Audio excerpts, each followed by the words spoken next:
جو لوگ سمجھتے ہیں ہماری دعا قبول کیوں نہیں ہوتی، مایوس ہو جاتے ہیں، تو وہ یہ لازمی سنیں۔ حضرت خواجہ معین الدین چشتی اجمیری رحمۃ اللہ علیہ فرماتے ہیں کہ ایک دفعہ میں حج کرنے گیا۔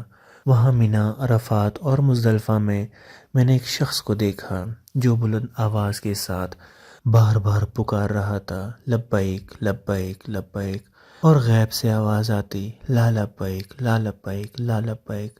سرکار فرماتے ہیں کہ یہ سارا ماجرا دیکھ کر میں نے اس شخص کو بازو سے پکڑا اور بھرے مجمع سے باہر لے آیا اور پوچھا، بھلے مانس، تجھے پتہ ہے کہ جب تو پکارتا ہے کہ اے میرے اللہ جل جلالہ میں حاضر ہوں، تو عالم غیب سے ہاتف کی آواز آتی ہے، نہیں تو حاضر نہیں ہے؟ تو وہ شخص بولا، ہاں معین الدین رحمۃ اللہ علیہ، میں جانتا ہوں، اور یہ سلسلہ پچھلے 24 سالوں سے جاری ہے۔ یہ میرا 24واں حج ہے۔ وہ بڑا بے نیاز ہے۔ میں ہر سال یہی امید لے کر حج پر آتا ہوں کہ شاید اس دفعہ میرا حج قبول ہو جائے، لیکن ہر سال ناکام لوٹ جاتا ہوں۔ سرکار رحمۃ اللہ علیہ فرماتے ہیں کہ میں نے اسے کہا کہ ہر بار ناکامی اور نامرادی کے باوجود تو پھر کیوں چلا آتا ہے؟ تو اس کی آنکھوں میں آنسو آ گئے اور وہ روندی ہوئی آواز میں گڑ گڑاتے ہوئے بولا، اے معین الدین رحمۃ اللہ علیہ، تو بتا، میں یہاں نہ آؤں تو کدھر جاؤں؟ اس کے سوا میرا کون ہے؟ کون میری باتیں سننے والا ہے؟ کون میرے گناہ معاف کرنے والا ہے؟ کون ہے میری مدد کرنے والا؟ میں کس در پر جا کر گڑ گڑاؤں؟ کون ہے میری داد رسی کرے گا؟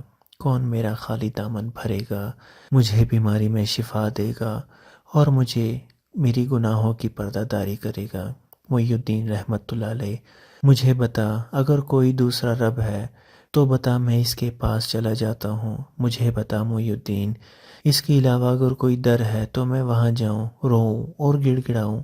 سرکار فرماتے ہیں، اس کی باتیں سن کر میری آنکھوں سے آنسو جاری ہو گئے، جسم پر لرزہ طاری ہو گیا، اور میں نے اپنے لرزتے ہاتھ بارگاہ خداوندی میں دعا کے لیے اٹھائے اور کپ کپاتے ہونٹوں سے ابھی صرف اللہ جل جلالہ کو پکارنا شروع ہی کیا تھا کہ غیب سے آواز آئی، اے معین الدین، یہ ہمارا اور اس کا معاملہ ہے، تو پیچھے ہٹ جا۔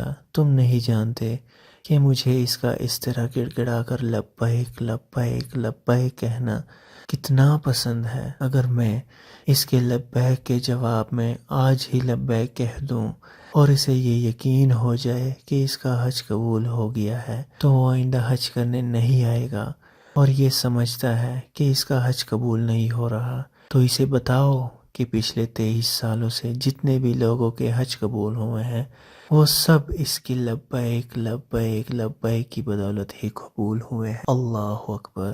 درود پاک پڑھیں۔ اللہم صلی علی سیدنا محمد وعلی آل سیدنا محمد وبارک وسلم۔